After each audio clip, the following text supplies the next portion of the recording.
Do you remember the first Christmas where you didn't get a game?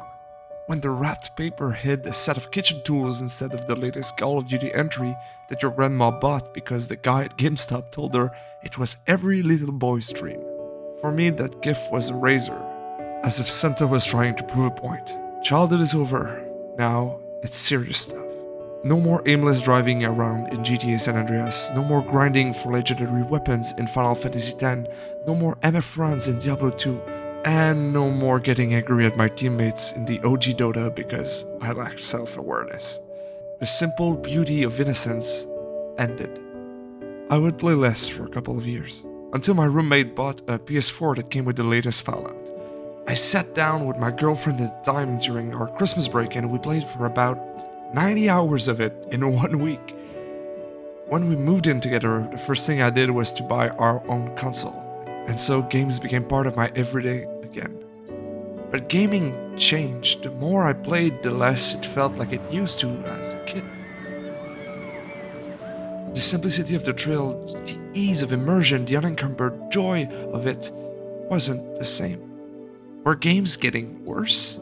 Did the playful child in me die at the end of the electrical razor I received years before? Well, I think it's a multitude of factors working in unison, and the latent nostalgia imbued in the Canadian winter makes me want to look back at what changed, what made it so easy to fall in love with a game back then, and why I don't think it will ever get to be this simple again. As a kid from the 90s, I've pretty much grown side by side with video games. It was like an older brother with a little bit of experience that gets to show you around what cool stuff he's been doing. So I grew up with my friends' NES, Super Nintendos, and N64s. I wasn't allowed to have a console, so I often insisted on being invited to come over instead of inviting my friends home. I just wanted to play. My best friend for many years was my older cousin.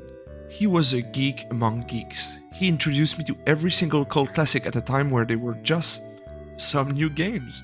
From Metal Gear Solid to Ocarina of Time, from Final Fantasy to Golden Sun, from Need for Speed to Resident Evil.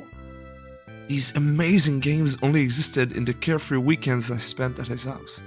In my own household, gaming was more of a tool to keep us quiet. I had a Game Boy for the long car rides. I also played a bit in restaurants. Back then, they used to have a couple consoles plugged in to distract the kids so the adults could talk in peace.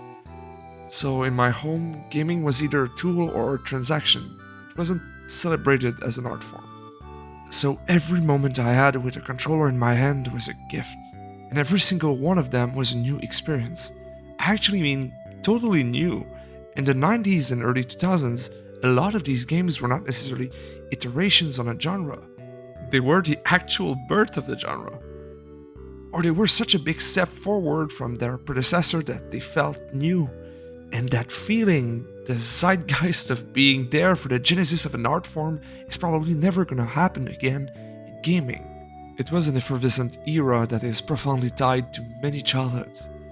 For a lot of millennials, all you have to do is play a 3-second clip from one of the big games of that time, and just the sound alone will make them go full ratatouille.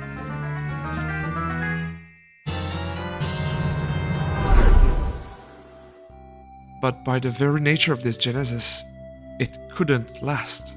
There's a limit to groundbreaking innovations, and after a certain point, most of it was tied to technology. Once you've gone from 2D to 3D, then when you get closer to a realistic simulation with the texturing, the animations, the AI, when worlds are not tied to the space available on a CD or a DVD or a Blu-ray, well, innovation has to come from creativity. And then if you want to experience that same sense of wonder, of novelty you felt as a kid, you're stuck waiting for someone to create something so good that it redefines the genre, just through sheer talent. So, in that sense, adulthood can't compete with our childhood, because the more we play, the less there's a chance for us to be truly surprised. Our first Assassin's Creed might have been the most amazing game we'd played at that time. The parkour, the cities, the amazing graphics, the iconic world design, all of it felt fresh and groundbreaking. No amount of added polygons and square kilometers could rival the novelty of it. It just can't. And there's the whole shattered glass effect. You know that episode from How I Met Your Mother when they explain that once you notice something's off, you can't unsee it? I think we all go through that with games. Once you've seen the same mechanic too many times, once you fell for the same trick twice, once you've been hypnotized by the addictive design that leaves you empty one too many times, you start to become too aware. The older you get, the more experience you have, the more you have these shattered glass accumulating and you just can't shake it off. Some games just can't engage you anymore. But when you think about it, it also means that most of the new games are less exciting because they're not for us anymore. At least not as much. They are going to feel amazing, just for those who haven't played one yet. For the new gamers waiting for their first console, one that is secretly wrapped under a Christmas tree. And as cynical as I got from an industry obsessed by risk-averse recycled products, I must say that if you ever get to sit down and talk about gaming with a teenager, you'll find that same amazement today that we had back then. The gift of youth is always going to be the thrill of discovery, the promise of memories yet to come. But it's also a precise moment in life, a point in development that I see as very important in the relationship we created with our medium. Because when your whole life is dictated by outside rules, games could help you experience something that had always been unavailable before. Control.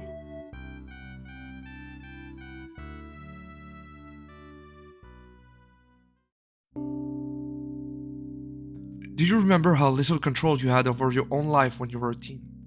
Or if you're still one, remember 20 minutes ago when you had to ask permission to leave the table to go watch YouTube?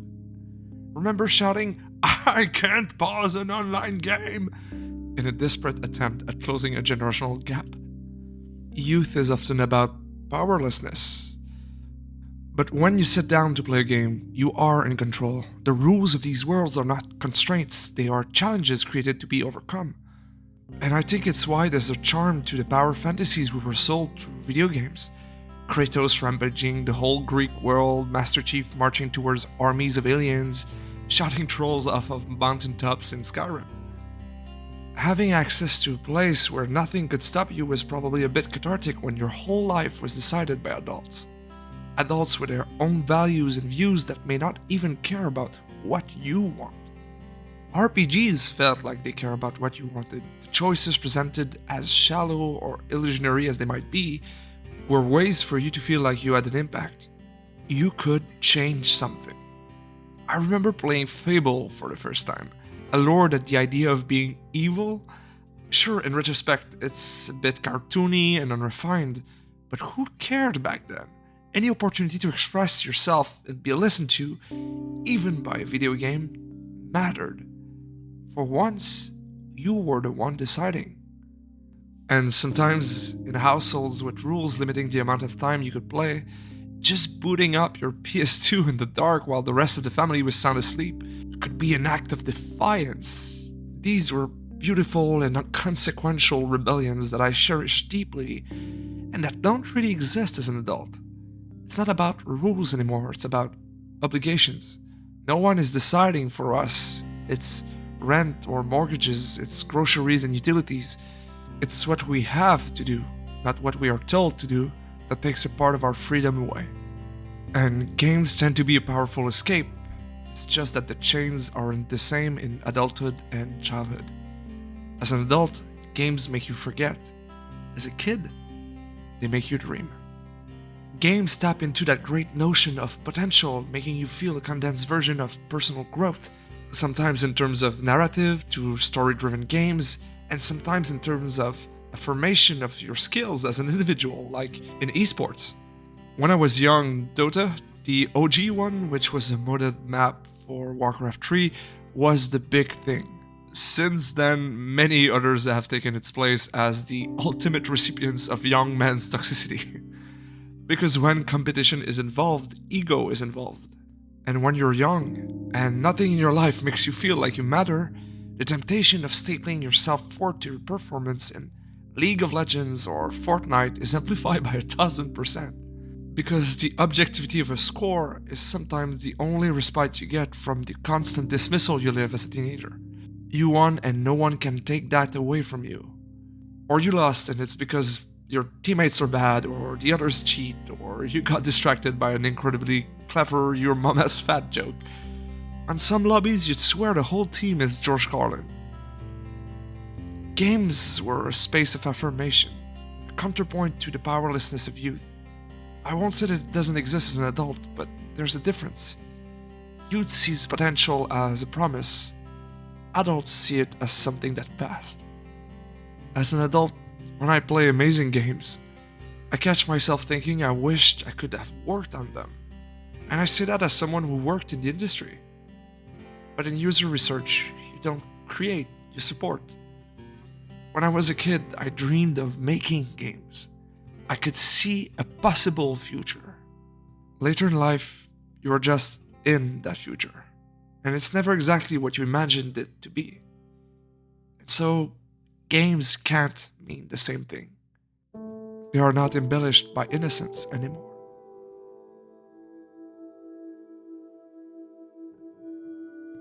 I say that not because I want to romanticize the past or convey that it was all better back then. It's just, for the most part, different. But then again, 2 weeks ago I sat down with 3 of my friends around an old Xbox 360 and we played all of 3 in split screen and it felt like no time had passed. I was still that kid. And for 2 or 3 hours, nothing else existed but our stupid banter and our complete lack of skill. Adulthood doesn't have to be the end of childhood. If we leave behind all the playfulness, the hunger for learning and growing, and the ability to sometimes just let it go, well, let's say it won't make for a happy adult. These are the things we need to keep us alive. What changed and won't be replicated is the context of childhood. The prism through which we experience game is over. And in times like Christmas, of course a bit of nostalgia sneaks in. I miss, at least a little bit, the excitement I could feel about literally every game that I could put my hands on. But not having that makes me even more appreciative when a game comes around the corner and blows my mind through its innovation and passion. I know Santa doesn't leave you gifts under the tree anymore, but I hope you treat yourself with a great game this year. Merry Christmas and Happy New Year. Thanks for lending me your ears through 2023. It was more appreciated than you could think. Love you all.